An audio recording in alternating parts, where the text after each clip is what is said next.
Today we're going to talk a little bit more about limits. I know that we did them a while ago, but the concept is that we are approaching an x value, not necessarily getting there, and asking ourselves what happens with the y value. So today we're going to approach limits at infinity. Well, we can't get to infinity, so we'll have no problem keeping it in the idea of approaching. So, definition 1 says, let f be a function defined on some interval a to infinity. Then, the limit of f of x as x approaches infinity equals L means that the values of f of x can be made arbitrarily close to L by taking sufficiently large x values. So, as we go, I'm going to draw this really funny. Say this is L, but as our graph goes really far to the right, it approaches L. Same situation here, only it's going to be really far to the left, and who cares what happens? Here's our graph, and it approaches L. Some examples. This first example, the limit as f of x as x approaches 3, notice as we go this way, it's getting close to 3.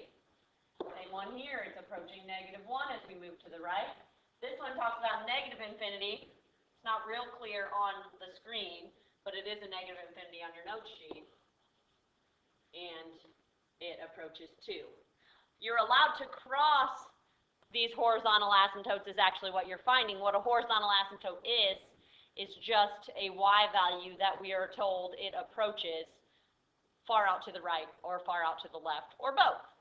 So it's just an end behavior approach, not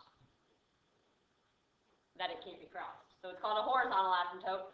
Vertical asymptotes typically can't be touched, sometimes can be met. We'll talk about that, or we did already, but they can't be crossed. So these values, L, whatever our limit as we approach infinity, or our limit as we approach negative infinity, equals are our horizontal asymptotes. It is the y value approached as we go extremely far in the positive direction or extremely far in the negative. So, we check some of these. The limit as we approach infinity, if we're going to infinity, appears as if that's going to approach 1. As we approach negative infinity, it appears as if it's going to get closer and closer to 2. When we approach 2 from the positive side, we see that it's going to infinity. Approach 2 from the negative side, also to infinity. Approach -1 from the positive side. It's approaching negative infinity, and -1 from the negative side is positive infinity. Now, it's pretty easy from a picture, but finding it algebraically is a little bit trickier. There's a couple things we need to know before we can jump right in. If we run into a situation where we get infinity divided by infinity, that is called an indeterminate, because we don't know which infinity is bigger. Because infinity is not a number, they're not necessarily equal. It's the idea that we are extremely far to the right. So, we can't determine infinity over infinity. We also can't determine infinity minus infinity. Those are the two big ones that you'll be looking for as you try to plug in infinity and negative infinity. Some others, just for your viewing pleasure, 0 over 0 can't be determined, 0 times infinity can't be determined. Went the wrong way. 0 to the power of 0 cannot be determined, infinity to the 0 cannot be determined, and 1 to the infinity power cannot be determined. But for today's purposes, 1 and 2 are the ones that you need to be most familiar with. So when you run into the idea of infinity over infinity, or infinity minus infinity, you're not done. You can't quit, you can't give up and say it doesn't exist. You have to take a different algebraic approach. Let me show you. So, Theorem 4 says if r is greater than 0 is a rational number, then the limit as x approaches infinity of 1 over x to the r equals 0. If r is greater than 0, if r greater than 0 is a rational number such that x to the r is defined for r, then anytime you get 1 over x to to some power, as we're approaching infinity, it equals 0. So, I'm going to talk about a few of these. I'm going to leave some for you to do on your own. But, first one, if we plug infinity in for x, here and here, we're going to get infinity minus 6 and infinity plus 5, which essentially is infinity over infinity, because subtracting 6 and adding 5 does very little to infinity. That is an indeterminate. So instead of just plugging it in, we have to take a different approach. And that approach would be to divide everything by the highest power of x from the denominator. If we look at this fraction in number 1, the highest power of x from the denominator is x to the 6th. So I'm going to divide everything by x to the 6th. You might have to squeeze it in. I know I didn't give you a ton of room to work. So the limit as x approaches infinity, if we simplify these a little bit, is x minus 6 over x to the 6th, all over 1 plus 5 over x to the 6th. Now, x is easy. We plug infinity in for x, we get infinity.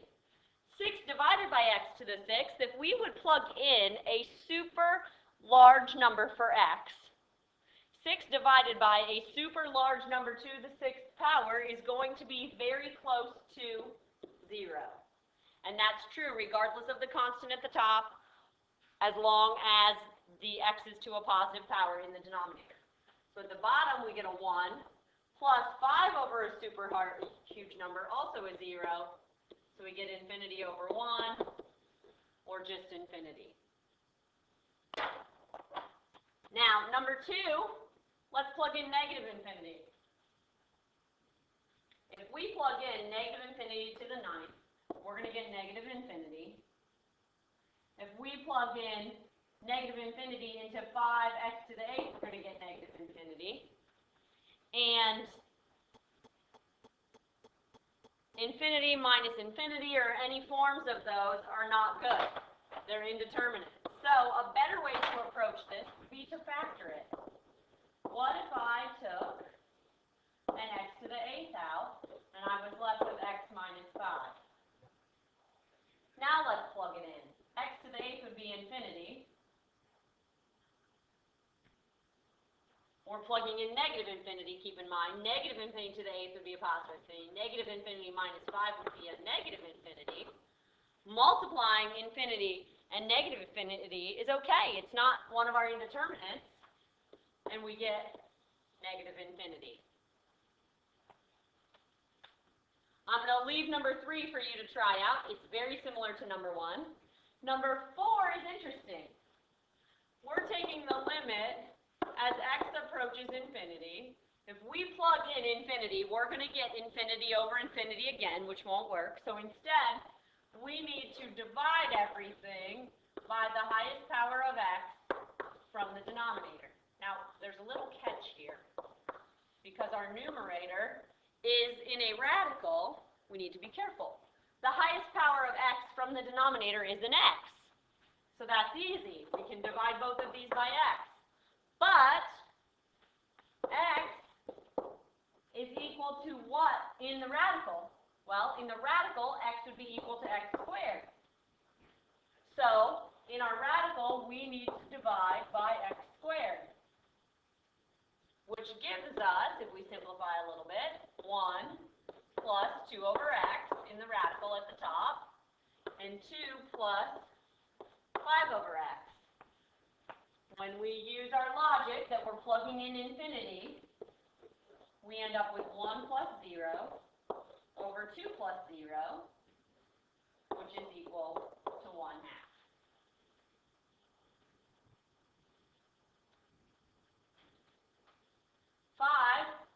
Another good one. I'll run through one more, what I would consider a normal one for you.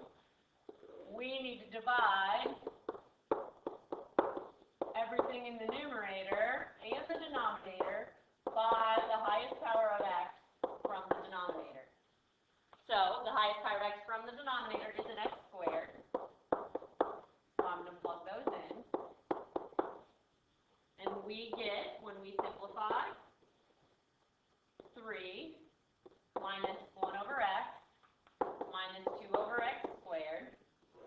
And in the denominator, 5 plus 4 over x plus 1 over x squared, which becomes 3 minus 0 minus 0 over 5 plus 0 plus 0, or 3/5, when we plug in the concept of infinity. Go ahead and finish up this page. So tomorrow, you should have all the ones completed we did, all the notes filled out, and you should also do numbers 3, 6, and 7, and we will talk about them at the beginning of class.